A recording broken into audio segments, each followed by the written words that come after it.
Hi guys, welcome back with me again in this channel. So on today's tutorial, I'm gonna show you how you can create pose and shake transitions on CapCut.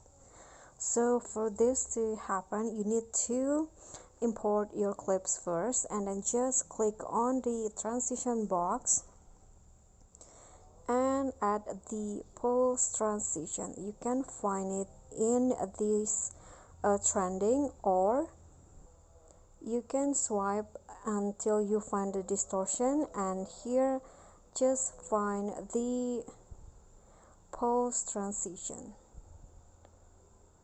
Okay, this one, and adjust the along of the transition. Click on apply to all, click on the check icon, and now click on the second clip, go to animations and add the shake effect, shake animation.